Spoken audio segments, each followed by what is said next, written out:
Kisah Nabi Yusuf alaihi salam. Pesona ketampanan Nabi Yusuf. Kisah ini diceritakan dalam Al-Quran, tepatnya pada surat Yusuf, ayat 30 hingga 34.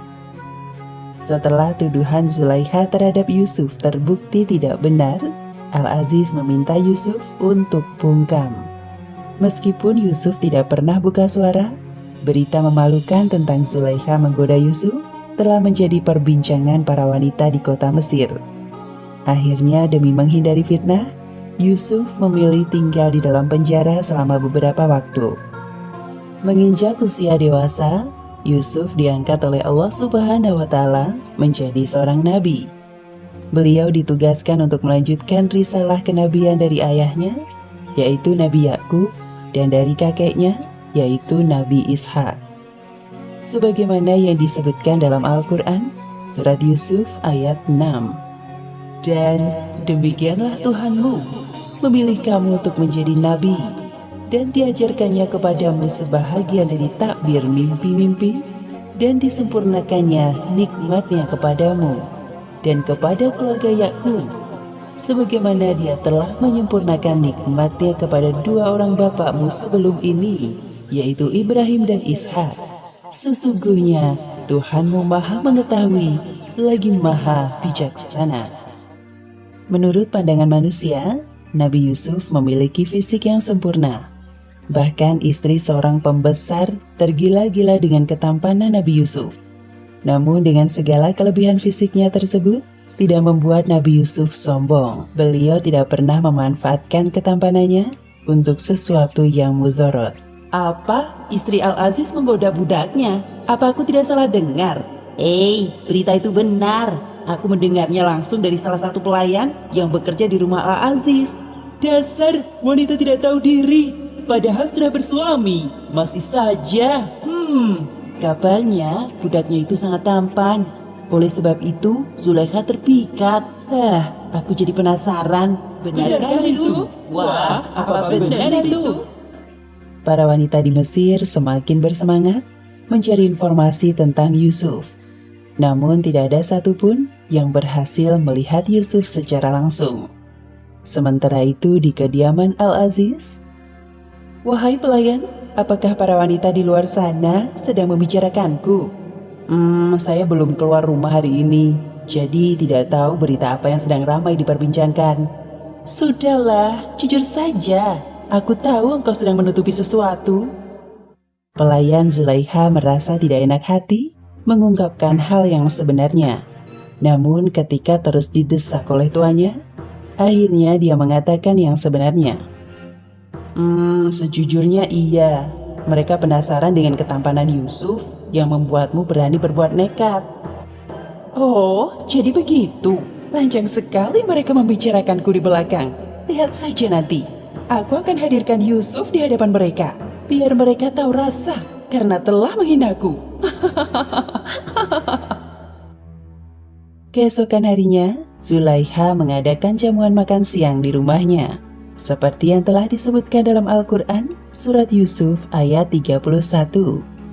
Maka tatkala wanita itu, Zulaikha, mendengar cercaan mereka, diundanglah wanita-wanita itu, dan disediakannya bagi mereka tempat duduk, dan diberikannya kepada masing-masing mereka sebuah pisau untuk memotong jamuan. "Mari silakan, dicicip buah-buahannya, masih segar dan baru dipetik tadi pagi oleh pelayan kami." Terima kasih atas kebaikan hatimu, wahai Zulaikha." Saat para tamu wanita asyik mengupas buah-buahan, Zulaikha memanggil Yusuf. "Wahai Yusuf, keluarlah sebentar, nampakkan dirimu kepada mereka." Maka tatkala wanita-wanita itu melihatnya, mereka kagum kepada keelokan rupanya, dan mereka melukai jari tangannya. "Maha sempurna Allah, ini bukanlah manusia. Sesungguhnya ini tak lain hanyalah malaikat yang mulia." "Hah? Lihat, ada darah. Aduh, jariku. Apa yang telah aku lakukan?"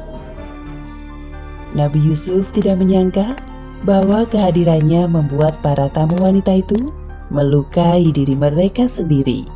Itulah dia orangnya, yang kamu cela aku karena tertarik kepadanya. Dan sesungguhnya aku telah menggoda dia untuk menundukkan dirinya kepadaku. Akan tetapi dia menolak. Dan sesungguhnya, jika dia tidak menaati apa yang aku perintahkan kepadanya, niscaya dia akan dipenjarakan. Dan dia akan termasuk golongan orang-orang yang hina.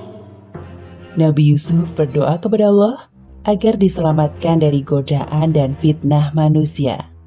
Doa Nabi Yusuf sebagaimana disebutkan dalam Al-Quran, Surat Yusuf ayat 33. Wahai Tuhanku, penjara lebih aku sukai daripada memenuhi ajakan mereka kepadaku. Dan jika tidak engkau hindarkan daripadaku tipu daya mereka, tentu aku akan cenderung untuk memenuhi keinginan mereka.